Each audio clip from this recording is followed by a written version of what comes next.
안녕하세요. 한의학 박사 정은아 원장입니다. 오늘은 성장에 관련된 오해들을 먼저 알아보고 키 성장 치료는 어떻게 하는지에 대해서 알려드리겠습니다. 키는 유전이라 개선시킬 방법이 없지 않나요? 네, 체질이라는 얘기를 많이 들어보셨을 겁니다. 부모의 체형, 골격, 기질 등을 물려받는 것을 체질이라고 하는데, 체질이 유전되듯 키 역시 유전의 영향을 많이 받습니다. 하지만 키와 유전과의 관계에 대한 여러 연구들이 있는데, 그 결과는 30에서 70% 정도로 다양해서 환경의 영향도 무시할 수 없음을 보여줍니다. 실제 임상에서 유전을 뛰어넘어 정말 잘 키운 아이들도 보고, 유전만 믿고 있다가 결국 치료 시기도 놓치고 작은 키로 멈춘 아이들도 봅니다. 저 역시도 두 딸을 유전 키보다 더 키우기도 했고요. 수면, 움직임, 영양, 스트레스 등과 같은 환경적인 요인들을 잘 관리하면서 노력하면 현재 예상되는 키보다 조금이라도 더 크게 키울 수 있으니 좋은 습관을 길러 건강한 아이로 잘 키우시기 바랍니다. 남자아이들은 늦게까지 자라니까 조금 두고 봐도 되지 않을까요? 요즘 부쩍 남자 중학생들이 내원하는 경우가 늘었는데요. 대부분의 부모님들이 코로나 때문에 정말 심각한 질환이 아니면 아이들을 데리고 클리닉을 찾기가 좀 그랬다 그러시더라고요. 또 남자아이인데 늦게라도 크겠지, 조금만 더 지켜봐도 되겠지 했다는 겁니다. 그런데 최근 들어 너무 안 자라는 것 같아서 이제 검사도 하고 도움을 줄 수 있는 치료가 있다면 해야겠다고 오셨다는 거예요. 남자아이라도 중학생인데 최근 6개월 정도에 자라는 게 너무 더뎌요 한다면 성장판이 얼마 안 남아있을 가능성이 큽니다. 여자아이들만 성조수증이 있는 것이 아니고 남자아이들도 성조수증이 증가 추세에 있습니다. 또 성조수증이 아니더라도 부모님 세대보다는 모든 신체 발달이 평균 2년 정도 더 빠릅니다. 그러니 건강검진 한다 생각하시고 초등 저학년을 넘기지 않고 남자아이들도 성장 관련 검사를 하시기 바랍니다. 그리고 한번 해봤으니 됐다가 아니라 1년에 1, 2회 정도는 정기검진 하시고 문제가 있다면 전문가의 의견에 따라 검진과 치료를 하셔서 후회 없게 키우시기 바랍니다. 여자아이들은 초경을 하면 키가 멈춘다면서요. 제가 진료를 하면서 가장 많이 듣는 질문 중 하나인데요. 초경을 하면 키가 안 자란다고 알고 계시는 분들이 계신데 그렇지 않습니다. 물론 초경 전까지 자라던 키 성장 속도보다 일반적으로 더뎌지는 건 맞지만 그때도 노력 여하에 따라 결과는 천차만별입니다. 대개 초경을 할 때 성장판 검사를 해보면 뼈나이가 평균 만 12에서 13세 사이 정도인데요. 그 정도 뼈나이일 때 이후 자랄 수 있는 키가 5에서 7cm 정도가 됩니다. 초경을 할 때 뼈나이가 평균 뼈나이보다 어리면 어릴수록 이후 키 성장 가능성은 좀 더 높고, 뼈나이가 많으면 많을수록 이후 키 성장은 훨씬 어려워질 수 있습니다. 그래서 초경 당시에 뼈나이 검사를 해보는 것이 중요하고, 그 검사 결과 예상되는 키보다 좀 더 잘 키우려면 환경적인 관리와 적절한 치료를 할 것을 권장합니다. 초경 이후에도 적절한 관리와 치료가 병행된다면 10에서 15cm 정도까지 키울 수도 있으니 건강하게 관리해 주시기 바랍니다. 성장판 검사는 한 번만 해보면 될까요? 남자아이들은 늦게까지 큰다고 하는 것만 믿고 있다가 성장판이 거의 닫힌 상태에서 오는 안타까운 경우에 대해서 얘기를 한 적이 있죠. 이런 경우 한 번도 성장판 검사를 안 해본 케이스보다 유치원이나 초등 저학년 때 한 번 해봤더니 예상키가 평균 이상으로 나온다며 마음 붕 놓고 계셨던 케이스가 훨씬 많습니다.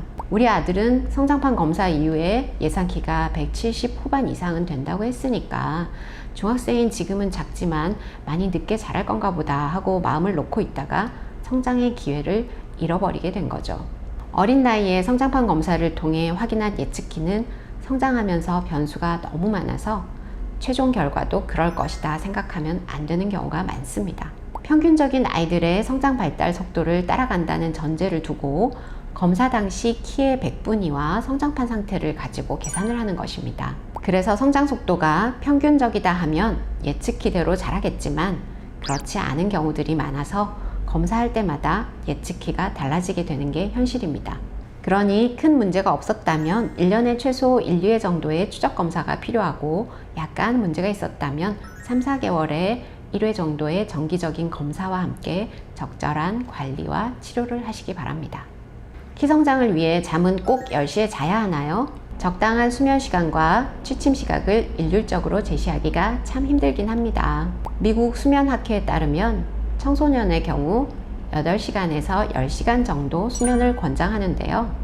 일단 성장에서 가장 중요한 초등학생의 경우 총 수면 시간으로 취침 시각을 살펴보겠습니다. 9시간에서 10시간은 자야 하니까 아침 기상 시각이 7시에서 8시라면 저녁 9시에서 10시 정도에는 자야 하고 늦어도 11시에는 자야 그 정도의 수면 시간을 확보할 수 있게 됩니다. 성장기 학생이 일어나야 하는 아침 시각에서 역산을 하니까 10시 즈음이 되기 때문에 이런 이야기가 나온 이유가 일단 있습니다. 또 빛과 수면 호르몬과는 밀접한 관계가 있어서 자연의 광주기에 맞게 자고 일어나는 것이 숙면과 건강에 더 유리하다는 이유도 있습니다. 그래서 같은 시간을 잔다면 저녁 9시에서 11시 사이에 취침해서 자연의 광주기에 맞추는 것이 더 좋겠죠.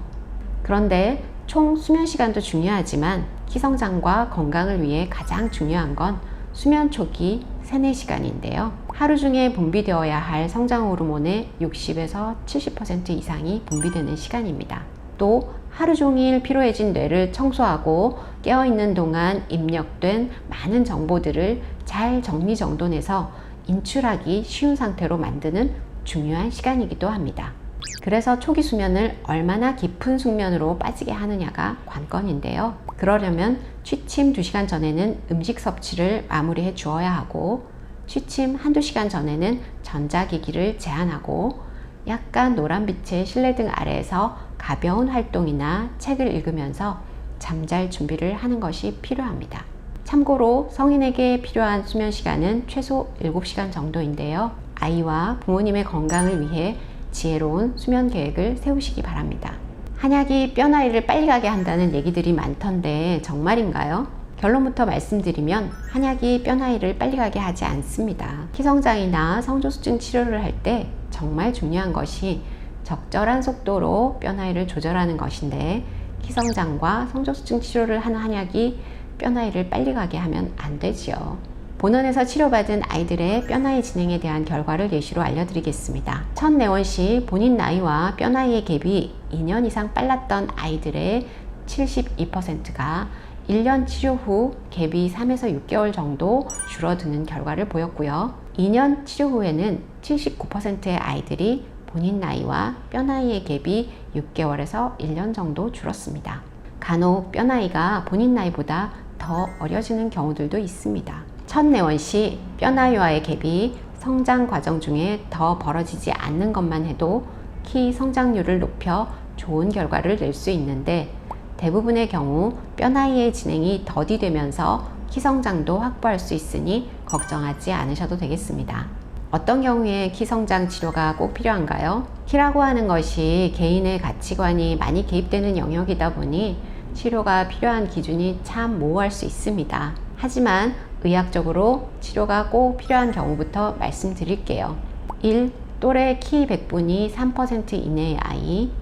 2. 연간 키성장 4cm 미만의 아이. 3. 또래 평균 신장보다 10cm 이상 작은 아이. 4. 성장 호르몬 검사에서 성장 호르몬이 결핍인 아이. 5. 만성 신부전, 터너 증후군, 프레더 윌리 증후군, 누난 증후군 등 질환이 있는 아이. 6. 임신 주수에 비해 작게 태어난 부당 경량화 진단을 받은 저신장 아이 정도로 정리할 수 있겠습니다. 말씀드린 1, 2, 3번의 경우는 특발성 저신장증일 가능성이 큰데요. 저신장이 되는 특별한 원인은 없고 성장 호르몬 분비는 정상인 경우를 얘기합니다. 대개는 부모님의 키가 작은 경우들이 많죠. 이외에도 저신장은 아니지만 결정한 진로가 예체능계여서 신체 조건이 필요한 경우라든지 또 키에 대한 남다른 니즈가 있어서 키가 작은 걸로 정신적인 문제를 야기할 가능성이 있는 경우 등에는 성장 치료를 할 수 있겠습니다. 마지막으로 성장과 따로 생각할 수 없는 성조수증 치료를 하는 경우 키 성장이 예상보다 잘 안 되면서 최종 키의 손실이 예측될 때도 키 성장에 대한 보조적인 치료를 해주어야 합니다. 키 키성장 치료는 어떻게 하나요?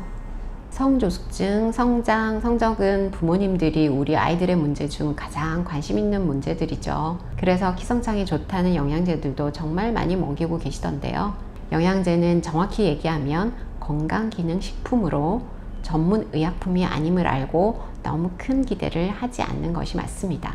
성장 지연이나 성장 장애를 치료하는 방법 역시 양의학적으로는 성장 주사가 있고 한의학적으로는 한약 치료가 있습니다. 성장 주사는 매일 또는 일주일 단위로 자기 전에 자가로 주사를 하게 되는데요. 성장 호르몬 결핍이 있거나 질환에 의한 저신장증에는 효과가 확실히 있는데 특발성 저신장의 경우는 효과를 보장할 수 없는 부분이 있어서 신중히 생각하고 결정하셔야 합니다. 최근에는 큰 키에 대한 선호로 저신장이 아님에도 키를 더 키우기 위해 성장 주사를 맞는 경우도 많아졌는데 효과도 효과지만 부작용에 대해서도 전문의로부터 충분히 확인하시는 것이 필요하겠습니다. 한의학적으로 처방하는 성장 한약은 성장 지연이나 성장 장애가 나타나는 원인을 분석해서 1:1 맞춤 처방을 하게 되니 부작용의 위험이 적겠죠. 또 비만이나 당뇨가 있는 아이들의 경우 성장 호르몬 주사를 맞기 힘들 수 있는데 한약 치료는 비만과 당뇨를 개선하면서 성장을 함께 도울 수 있는 장점이 있습니다. 효과적인 성장 한약을 처방하기 위해서는 진단과 경과 관찰 시 한의학적인 검사와 양의학적인 검사가 항상 통합적으로 이루어져야 합니다. 이렇게 제대로 진단하고 처방된 한약은 체질 개선 및 면역력 증진과 함께 효과적인 키성장도 얻을 수 있어 자연스러운 성장 치료라고 할 수 있습니다. 어떠한 질환이든 치료 효과를 높여주고 지속시키기 위해서는 건강한 생활관리가 필요한데 한의학적인 섭생 원리를 처음부터 교육하고 관리하는 것이 한의학 치료의 장점이라고 할 수 있겠습니다. 이 시간에 알려드린 내용들이 우리 아이들의 건강한 성장에 도움이 되길 바라고 경청해 주셔서 감사합니다.